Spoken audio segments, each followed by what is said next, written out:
the Director of Corporate Services, senior colleagues from the Ministry of Education, the teachers.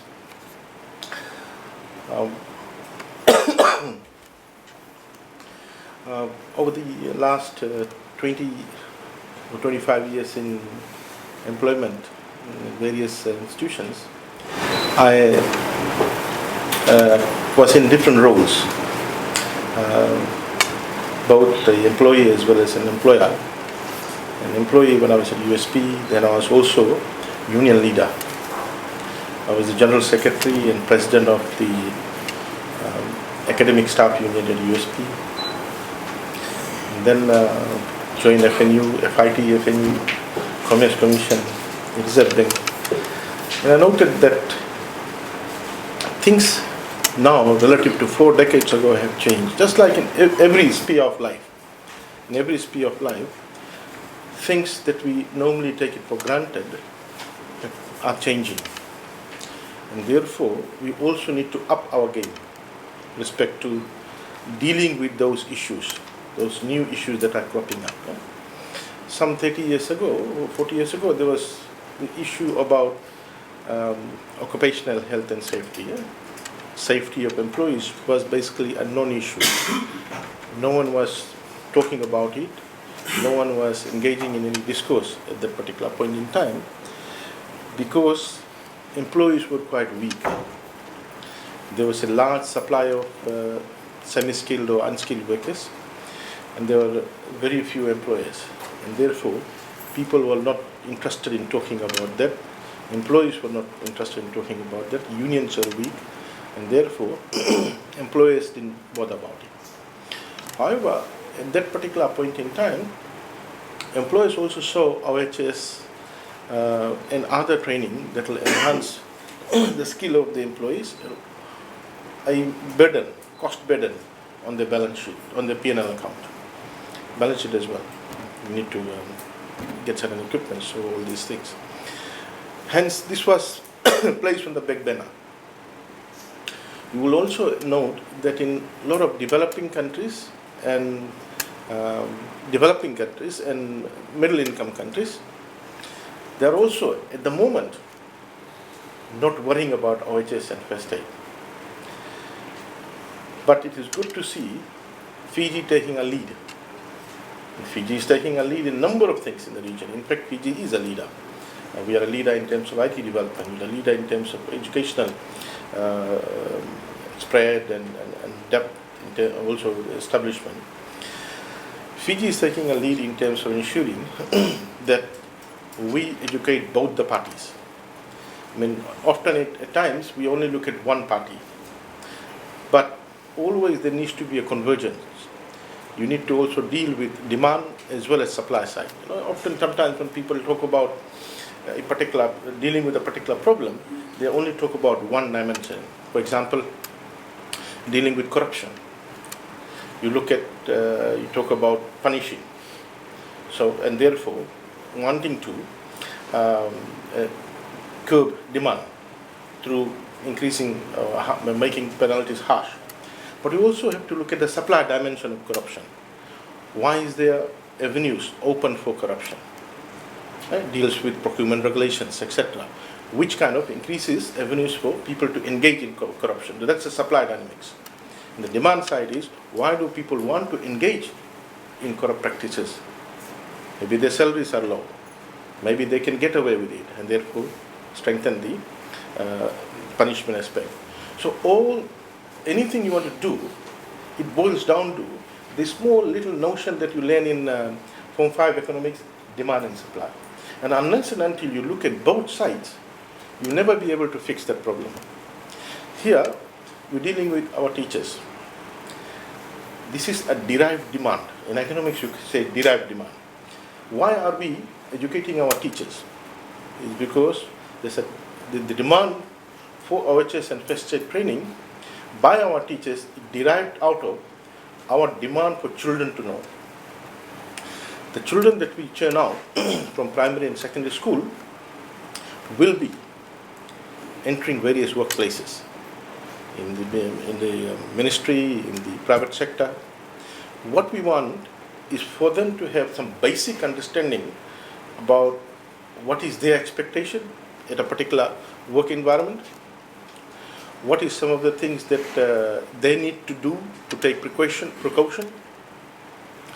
At the same time, we're also talking about these students becoming entrepreneurs. We're looking at a reform in municipal education. Part of the Pillar 2 reform is how do we create entrepreneurs. All along, in Fiji, in a lot of developing countries, people are talking about job seekers. We want to shift the paradigm a little bit and talk about job givers as well. Unless we do that, this issue of unemployment will continue to linger on. We need to provide people who can go and start creating jobs, establish small business, start from small, medium, and large enterprise. So we need dreamers in classroom who will sit down there and dream big. So we're talking about also providing this basic skill of OHS and first aid to future entrepreneurs. As Mr. Ricky Suva said, I thought I saw in my speech, the written speech, 2 pages missing. So I realized after listening to him where the 2 pages were. He's joking. As he mentioned, there are costs involved. The cost involved, major cost in terms of the cost of correcting or reversing some of the losses arising out of non-compliance to OHS policy. It's far, far greater than educating and putting in measures to ensure that people comply with those practices in different workplaces. Same thing applies to first aid. The cost also about loss to the family members, loss to the community, loss to the country, and loss to output. Some time back, someone from, I don't know who asked me to do estimation of the loss to the nation out of drowning. So I developed a methodology to estimate the loss to the country out of people who died from drowning. That wanted to look at what is the economic impact. And similarly, I think I did same thing for accidents, road accidents. So there's loss to output at the national level, but there's also suffering and agony and pain to family members out of disabilities arising out of non-compliance of OHS or accidents at workplace. So it's important that we, as an institution, while we have in custody these children, with a little bit of effort, we can give them basics of first aid and OHS. And the best way to deal with this, close to 200,000 students that we have, is to train our teachers. Train our teachers, and they then, go in the classroom, talk about this issue in different subjects. We're also looking at, at the moment talking to the tertiary institutions who are training our teachers to include OHS and first aid as part of the teacher training. In fact, one university is already doing that. But there are other skills that we want our teachers to have, and therefore we have invited all 3 institutions to re-examine their teacher training curriculum so that we have these other aspects, for example, counseling, sign language. We can't put or create establishment for sign language in all schools. There are quite a few schools, apart from the special school, which have students with special disability. We have put sign language interpreters there. But we also want to mainstream them into the schools, primary schools. And we have got close to 715 primary schools. We can't have 715 establishments for sign language interpreters. So the easier way out is to, when we're training them, 2-year diploma or 3-year degree program or 4-year degree program, it's part of the curriculum. So that's another thing that we're looking at. Critical thinking is another thing that we want the curriculum to. Entrepreneurship skill is also something that we want. Apart from the glaring absence of soft skills that I alluded to in a number of other speeches that we need our students to have. So what we see today is a culmination of a project that we started this beginning of this year. Last year we had announced that we want all our teachers to have basic OHS and first aid skill as well as counseling. We have started training in all these areas. when we announced this, one of the training institution came to us, very smart, did their numbers, and said, we're happy to do it for you. I said, oh, thank you, we like that. We are funding you, do it. He said, no, you'll have to pay. Pay. How much? $100 per module. Oh, good, $100 per module, 10,000 teachers, that's quite a bit of money. So we decided to hire our own trainer. And that's what we did. We were able to secure him from FNU.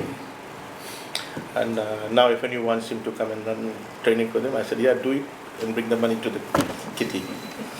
So we are able, it'll take a bit of a time because qualified trainers are difficult to come by, and there are very limited numbers in Fiji. And so we have done a big lot for Western Division because he lives in West, so it's easier for him to run workshops there to school teachers. We have started in Southern Division now, and then Northern next year, but it will continue because there will be new teachers coming in, even though they may have those skills, but we want to continue to upgrade their skills.